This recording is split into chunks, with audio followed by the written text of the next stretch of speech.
কলকাতা হাইকোর্টের আইনজীবীকে হেনস্থার অভিযোগ পুলিশের বিরুদ্ধে। মারধরের অভিযোগ আইনজীবীদের। রবিবার দক্ষিণ 24 পরগনার বিষ্ণুপুর থানার অন্তর্গত নেপালগঞ্জ আউটপোস্টে যান আইনজীবী সৌরভ মণ্ডল। অভিযোগ, সেই সময় তাকে মারধরের পাশাপাশি তার বিরুদ্ধে একটি মামলা রুজু করা হয় এবং মাদক মামলায় ফাঁসিয়ে দেওয়ার হুঁশিয়ারিও দেওয়া হয়। এই ঘটনার পরই কলকাতা হাইকোর্টের আইনজীবীরা কর্মবিরতির ডাক দেন। এরপর তড়িঘড়ি অভিযুক্ত পুলিশ কর্মীকে শোকজ করা হয়। ইতিমধ্যে ওই পুলিশ কর্মীকে ক্লোজ করেছেন ডায়মন্ড হারবার জেলার পুলিশ সুপার। বারের একজন মেম্বার অ্যাডভোকেট বিষ্ণুপুর থানার আউটপোস্টে ওনার মক্কেলের স্বার্থে প্রফেশনাল কাজে গেছিলেন। ও যখন বাইরে আরেকজন পুলিশ অফিসারের সঙ্গে কথা বলছিলেন, তখন ভেতর থেকে আর একটি পুলিশ অফিসার উনি বেরিয়ে এসে বললেন, আপনি হেসে হেসে কেন কথা বলছেন? তখন ও বলল যে আমি এমনি কথা বলছি। বলছে, থানায় এসছেন মানে আপনি ক্রিমিনাল প্র্যাকটিস করেন? বলছে, হ্যাঁ, আমি হাইকোর্টে প্র্যাকটিস করি। হাইকোর্টে প্র্যাকটিস করি শুনেই সাপাক করে একটা কানের গোড়ায় থাপ্পড়। তারপরে ও বললো, দেখুন আমি অ্যাডভোকেট, আপনি আমার গায়ে হাত তুলছেন কেন? এই বলতে তখন ওনার বক্তব্য হলো যে এখানে আমি শের, আমি বাপ, তোমার হাইকোর্টের কোন বাপ আছে, আমার কি করবে দেখা যাবে, হ্যাঁ, আমি আবার তোমাকে মারবো, এই দিয়ে আবার থাপ্পড় মেরেছে।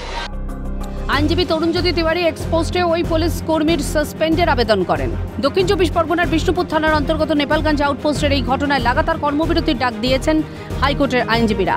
আইনজীবীদের দাবি, যতক্ষণ না ওই অভিযুক্ত পুলিশ কর্মীর বিরুদ্ধে উপযুক্ত ব্যবস্থা নেওয়া না হয় ততক্ষণ পর্যন্ত কর্মবিরতির পথে হাঁটবেন তারা। এবং সেটা আমাদেরকে জানানো যতক্ষণ না হবে ততক্ষণ আমরা মেম্বাররা জুডিশিয়াল প্রসিডিংসে পার্টিসিপেট করব না। কারণ এই পুলিশের ভ্যান্ডালিজম, একটা লয়ার হাইকোর্ট বারের মেম্বারের উপরে যদি এই হয়, সাধারণ মানুষের উপরে কি হচ্ছে সেটা নিয়ে আমাদের মাথা ব্যথা আরও বেড়েছে। সেই জন্য আমাদের দায়িত্ব আছে।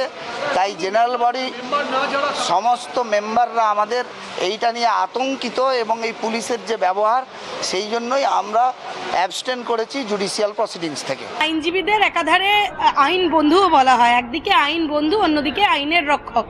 এই দুজনের মধ্যে বাকবিতণ্ডা এবং একজনের বিরুদ্ধে আরেকজনের ওপর হেনস্থার অভিযোগ। এই দুটো ক্ষেত্রে আইনজীবীরা চাইছেন যে যতক্ষণ না পর্যন্ত কোনো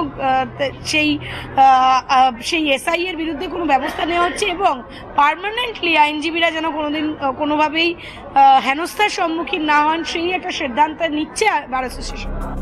ক্যামেরা লিসন লোধের সঙ্গে অভিরূপা হাজরা, রিপোর্ট, ক্যালকাটা নিউজ।